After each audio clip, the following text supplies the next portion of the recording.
Thank you for that. Next, we have Carolyn Harris, please. Very wide brief, women inequalities. So obviously you've got a handle over everything which concerns women. Close. Yeah. Not quite, but yes. What's your role with the government's task force on menopause? So we operate a hub and spoke model. Exactly what you've said. Equality legislation crosses all departments. Every single department has a part to play. So that is a DHSC. That is a DHSC lead. The Minister for Women is very helpfully a health minister. So I don't have a direct role. What the hub does is make sure that the principles with which policy is being done are correct according to our data, and we can support them where we can. So you personally have taken no interest at all in the task force, the government's own menopause task force? It is being led by health. I could take a part in every single task force that touched equality, but I would not have. So I'll go back to I would not be able to cover. So I'll go back to my original question and say that you have responsibility for women right across the social policy spectrum. And menopause is not just a health issue. So why are you not playing a more active role in guiding the government on menopause policy across every section of social policy? Because that is not the way that the Equality Hub works, and that's not the way that I think is best to push that policy forward. Having me join task forces is not how we will get. Sorry, I'd like to finish answering the question. Having me join task forces is not the best use of a Secretary of State. We have looked at this. No waste of your time, because we haven't met since last June, so you'd have plenty of time to do so your stuff. we have a hub and spoke model, and what the hub and spoke model is about providing data. It is not for me to carry out health policy because it's for women. Women are 50% of the population. There is no single minister who can do everything. What we do is support other departments that hold the levers, whether it's on women's health, women's employment, women's education, and so on. So you're helping with women's health. That's brilliant. So what plans or what work are you doing to make sure that women over 50 can stay and get into work? So making sure that women over 50 stay in work is not a menopause issue alone. I wouldn't even say it was a menopause issue primarily. It does have an impact, but we're seeing severe changes in the labour market across all people, both men and women over 50. So actually that's something that I would look at as business secretary, looking at the policies that we're putting in place around labour market shortages. That's a role that I've picked up only in the last couple of weeks. I know that there is a directorate that looks at that. But I wouldn't start labour market shortages with the menopause. I didn't say labour market shortages. I said women in employment. 1 in 10 it's a labour women, market. It's a labour market issue. Women leave the workforce because of menopause. 4 in 10 women reduce their hours because of menopause. 68% of women do not seek promotion because of menopause. Isn't that an issue that troubles you, Minister? Don't you think that you have a role to play there? It is an issue, but there is quite a lot of work that's being done. You asked about my own personal activity there. There is quite a lot of work that is being done. DWP leads on some of that. I know that they're hiring a disability champion. There was a menopause employment champion. Menopause is not disability. No, I know. I corrected myself. They're appointing a menopause employment champion. They also are doing lots of work around guidance. We had an independent government report. But the menopause is not a new issue, and it's not something that we're going to solve by creating lots of task forces. It requires a change of culture. Government has some part to play, employers do, but if what you are referring to are the actions that the Select Committee put forward in terms of dealing with this, I just don't think that they would work. So we disagree, and it's all in the response which we provided. I wouldn't be asking the question if it was in the response. I think the committee should provide you with the response which... response. I'm asking you the question. So, for instance, why would you not consider... We did consider that. As a special characteristic. Why? You didn't give it for many reasons. Yeah, but why? Carolyn, I need to answer the question. Please don't barrack me. We have so many things that people ask for protected characteristics. Carers, single people, having ginger hair, being short. Really? We have all sorts of things that people ask for as protected characteristics.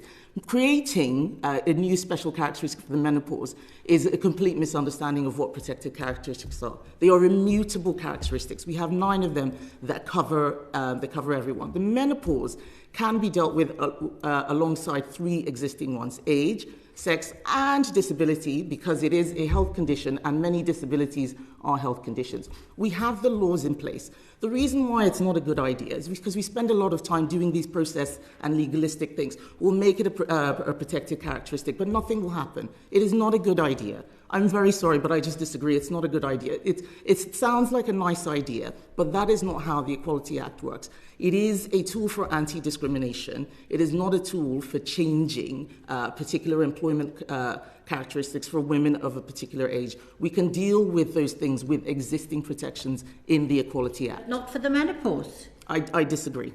This is a difference of opinion. You can bring a discrimination case on multiple discriminations, but you can't combine them. So whereby in the you can run them in parallel. So why aren't more women actually coming forward and making discrimination cases? I think that's a question which would be better for you to look at rather than for me.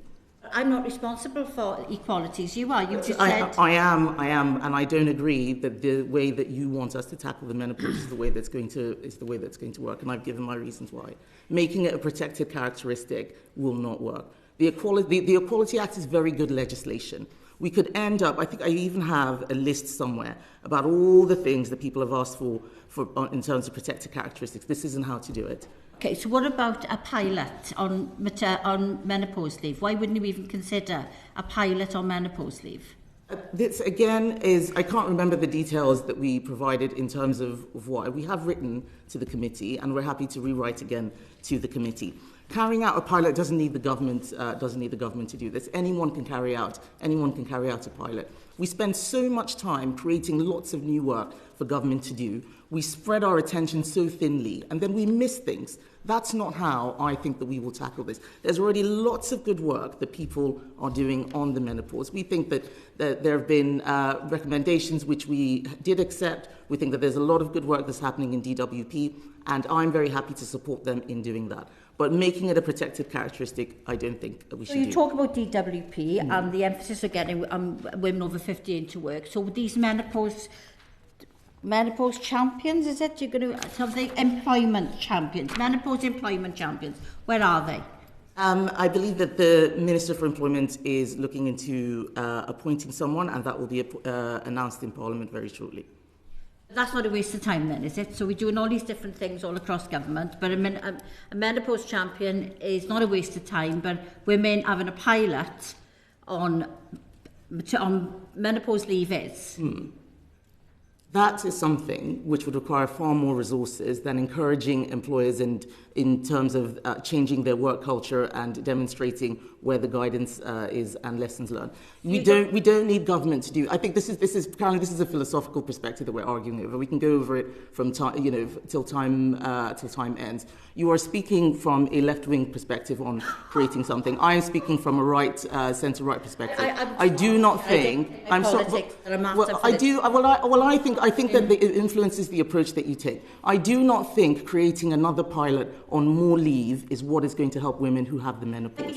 If I could just let the Secretary of State know that I didn't personally write the report from the committee, and it's a politically mixed committee, so my politics have absolutely nothing to do with that. But I don't think that the approach that you're taking is one that a centre-right government would take as...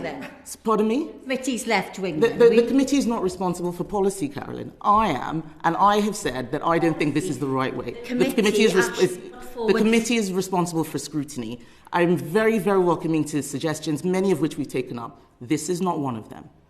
We didn't take many up, did you, from the menopause report? Do you know what you did take up?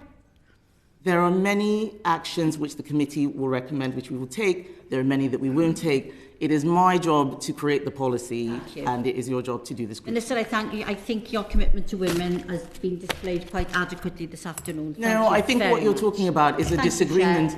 No, pardon me, I will respond to that. We're free to have disagreements on how to deal with the menopause, but that in and of itself is not a display of my commitment to women. I think women know exactly how committed I am to women's rights. We have a policy difference, and I'm sorry that we do, but I won't have my commitment questioned. Around the policy difference, and Carolyn has highlighted this committee's work on looking at menopause as a protected characteristic.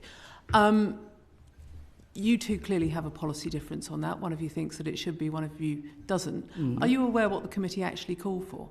The committee called for, if I recall correctly, I remember seeing it. This was something that had started just before I joined, but I remember signing off on the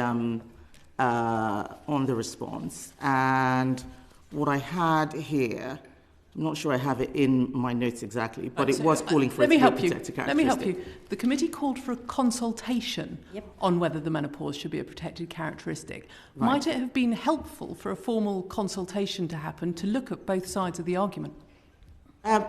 We don't need a consultation to do that. There are honestly, Caroline, we could spend all of our lives doing consultations on new things to add to the Equality Act. I have here accent. I'm not. Obesity, armed forces membership. Please don't feel the need to reel off a list to me. I just wanted to understand when the government carries out consultations on many issues every single year, some of which they bother to publish the responses to, some of them they don't, like I think conversion therapy practices. We're still waiting for the response to that consultation to be published.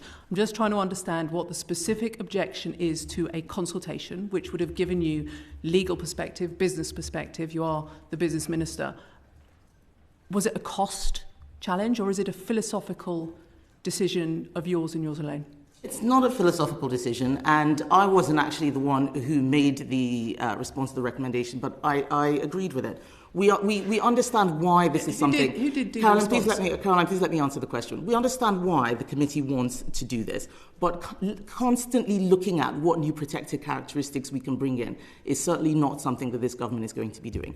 We are not bringing in new protected characteristics. So if we're not bringing in new protected characteristics, there's no point creating consultations. We've explained what we think protected characteristics are there for. You've made we your think point. that the ones that are there are sufficient. So launching a consultation to do something that we're not going to do would not be a good use of time or resources.